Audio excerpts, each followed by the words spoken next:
Poison Study by Maria V. Snyder. Audiobook by Cinna. Chapter 25. Reclining against the wall, I clung to Mogkin's hand as the world faded around me. I felt an unwelcome jolt. Then the tight blockage in my throat released. Gasping for breath, I came to my senses and realized I was lying prone on the floor. Next to me sat Valek atop Mogkin's chest. Valek's hands were wrapped around Mogkin's neck, but his eyes were on me. Mogkin smiled when Valek stood and yanked him to his feet. I hope you're aware of the penalty for being a magician in Ixia, Valek said. If not, I'd be delighted to enlighten you.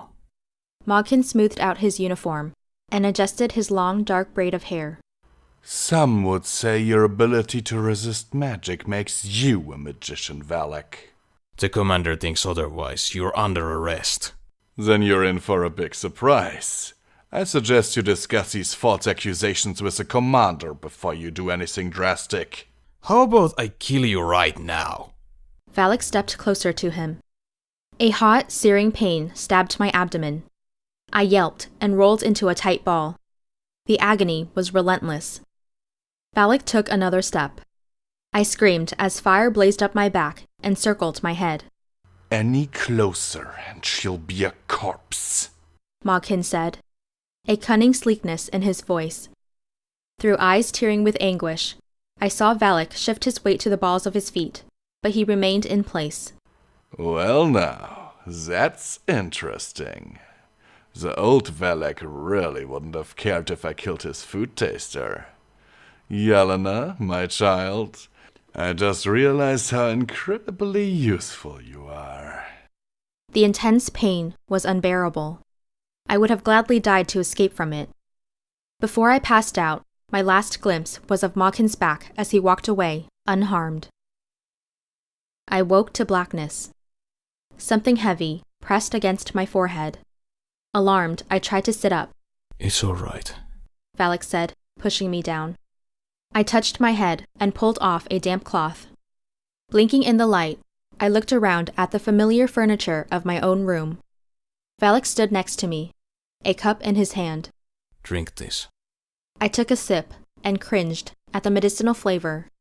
Valek insisted I finish it. When the cup was empty, he placed it on the night table. Rest, he ordered, then turned to leave. Valek, I said, stopping him. Why didn't you kill Mogkin? He considered for a moment, tilting his head. A tactical maneuver. Moggan would have killed you before I could finish him. You're the key to too many puzzles. I need you. He strode to the door, but paused at the threshold. His grip on the doorknob was hard enough to whiten his knuckles. I've reported Moggan to the commander, but he was, Valek's hand twisted the knob, and I heard the metal crack. unconcerned, so I'll be guarding the commander until Brazel and Moggan leave. I've reassigned Ari and Janko as your personal bodyguards. Don't leave this suite without them. And stop eating Criollo. I'll taste the commander's Criollo. I want to see if anything happens to you. Valek pulled the door shut, leaving me alone with my swirling thoughts. True to his word, and much to the commander's annoyance, Valek didn't leave the commander's side. Ari and Janko enjoyed a change in routine, but I made them work hard. Whenever I wasn't tasting the commander's meals, I had Ari drill me with knife defense, and Janko give me more lessons on picking locks. The general's departure was scheduled for the next day, which meant it was time to do some of my own reconnaissance. It was early evening, and I knew Valek would still be with the commander until late. I told Ari and Janko that I was going to bed early, and bade them good night at the threshold to Valek's suite. After waiting an hour, I slipped back into the hallway. The corridors of the castle were not as deserted as I had hoped, but Valek's office was located off the main throughway. I approached his door, scanning the hallway for activity. Seeing no one, I inserted my picks into the first of the 3 keyholes, but my nerves made popping the lock impossible. I took a couple of deep breaths and tried again. I had 2 locks sprung when I heard voices approaching. Standing, I pulled the picks out of the keyhole and knocked on the door just as 2 men came into view. He's with the commander, said the guard on the left. Thanks, I replied, and started to walk in the opposite direction, with my heart beating like a hummingbird's wings. I glanced behind me, until they were gone, then raced back to Valek's office. The third lock proved to be the most difficult. I was covered with sweat by the time I popped it. I hurried into the room, locking the door behind me. My first task was to open the small wooden cabinet that held my antidote. Perhaps Valek had locked the recipe in there. I lit a dim lantern to peer inside. Glass bottles of various shapes and sizes gleamed in the light. Most of the bottles were marked poison. A growing sense of urgency consumed me as I searched. All I uncovered was a large bottle containing the antidote. I poured only a few doses into the flask I had hidden in my pocket, knowing that Valek would notice if I took too much. After relocking the cabinet, I began a systematic search of Valek's files, starting with the desk drawers. Even though his office was strewn with books and maps, his personal dossiers were well organized. I found files on Marg and the commander, and was tempted to read them, but I stayed focused on finding any folder bearing my name or a reference to butterfly's dust. Valek had written many interesting comments about my tasting abilities in my personnel file, but there was no mention of the poison or the antidote. When I finished with the desk, I moved to the conference table. Books on poisons were interspersed with files and other espionage documents. I sorted through the piles. My time was running out. I had to be back in Valek's suite before he escorted the commander to his apartment. I suppressed my disappointment as I finished with the table. There was still half of his office left to search. I was halfway across the quiet room when I heard the distinct sound of a key being inserted into the lock. One click. Then the key was withdrawn. I snuffed out the lantern as the second lock clicked open. Diving behind the conference table, I hoped the boxes piled underneath would hide me from view. Please, I prayed to the forces of fate. Let it be Marg, and not Valek. A third click made my heart squeeze. The door opened and closed. A light tread of footsteps crossed the room. Someone sat at the desk. I didn't risk peeking, but I knew it was Valek. Had the commander retired early? I reviewed my meager options. Be discovered, or wait Valek out. I eased into a more comfortable position. A few minutes later, someone knocked on the door. Come, said Valek. Your, package has arrived, sir. bring him in. Valek scraped his chair on the stone floor. I heard the rustle of chains and a shuffling step. You're dismissed, Valek said.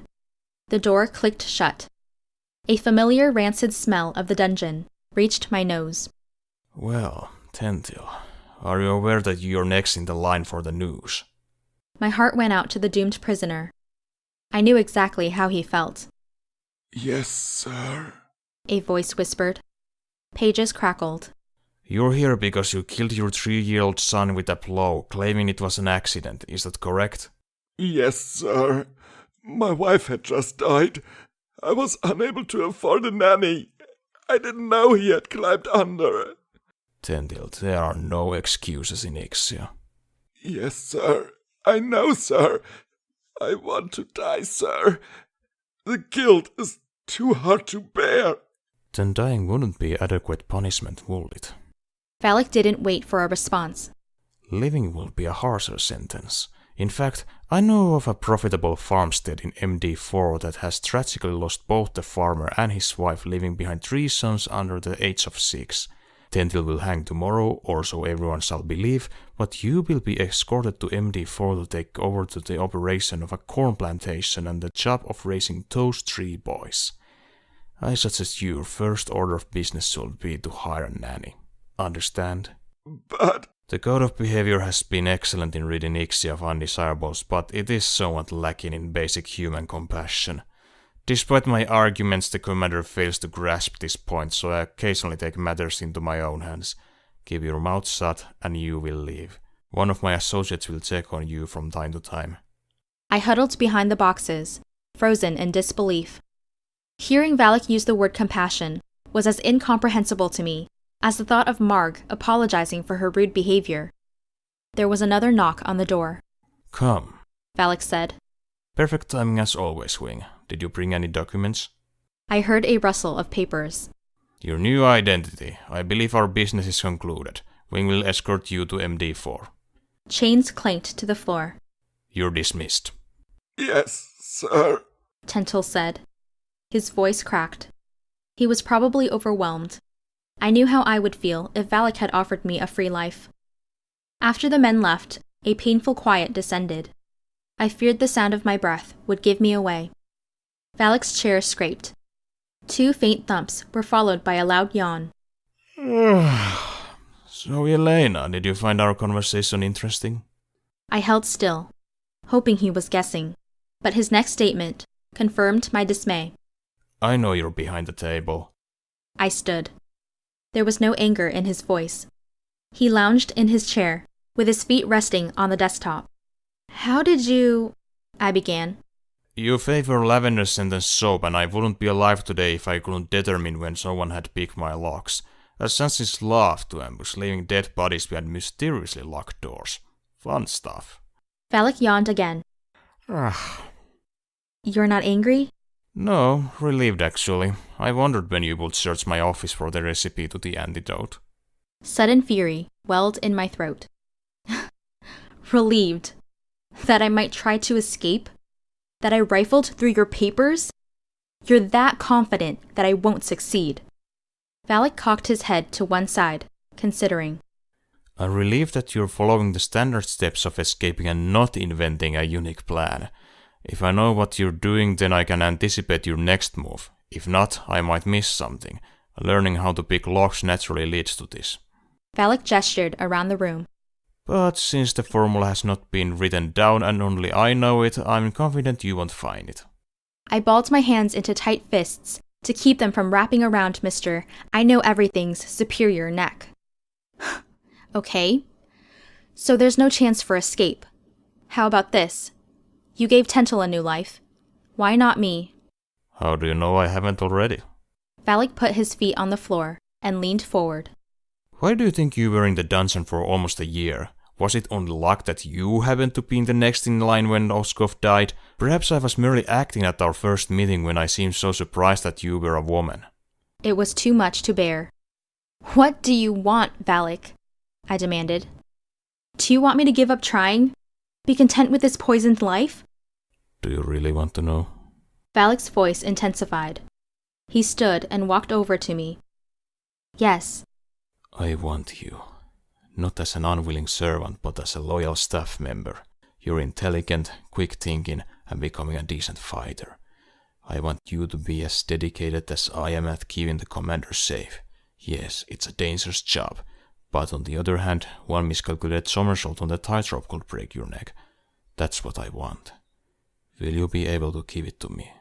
Valek's eyes seared deep into mine, searching for an answer. Besides, where would you go? You belong here.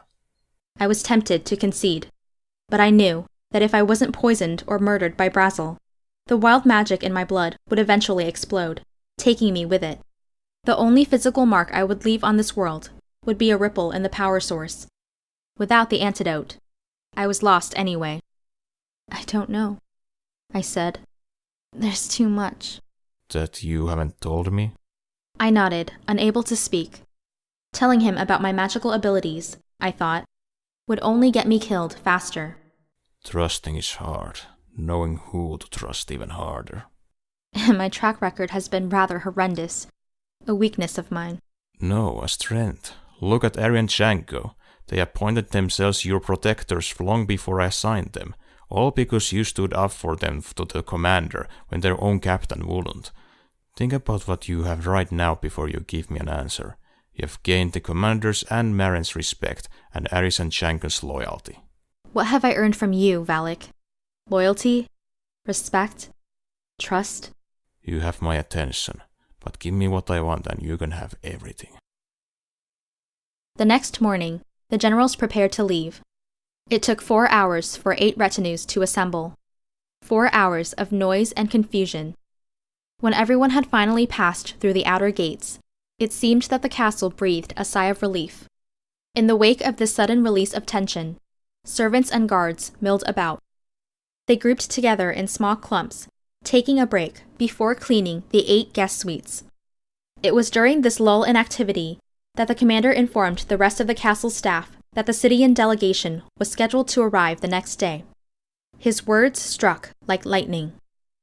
A flash of stunned silence was followed by a frenzy of activity as servants dashed off to make the proper preparations. Although happy to see the backs of Mawkin and Brazel, I wandered listlessly about the castle. I hadn't given Valek his answer. To live, I had to go south. But without the antidote, I wouldn't survive.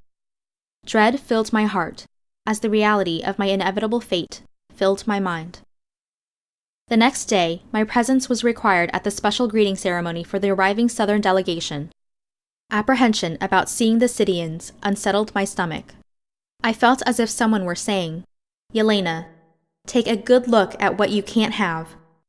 Since the throne room had been converted into an office, the only place in the castle suitable for state affairs was the commander's war room. Once again, Valek stood stiffly in his dress uniform on the commander's right side, while I waited behind them. My apprehension turned to awe as I felt the waves of nervous energy pulsing from the high-ranking officials and advisors selected to be a part of the ceremony. When the delegation was announced and invited to enter, I moved to get a better view. The Cydians floated into the room. Their long, brightly colored exotic robes draped to the floor, covering their feet. Wearing animal masks trimmed with bright plumes of feathers and fur, they stopped before the commander and fanned out into a V shape. Their leader, wearing a hawk's face, spoke in formal tones. "We bring you greetings and salutations from your southern neighbors. We hope this meeting will bring our two lands closer together. To show our commitment to this endeavor, we have prepared to reveal ourselves to you." The speaker and the 4 companions removed their masks in one rehearsed movement. I blinked several times in astonishment, hoping that during the seconds of darkness, everything would be set right. Unfortunately, my world had just mutated from bad to wretched.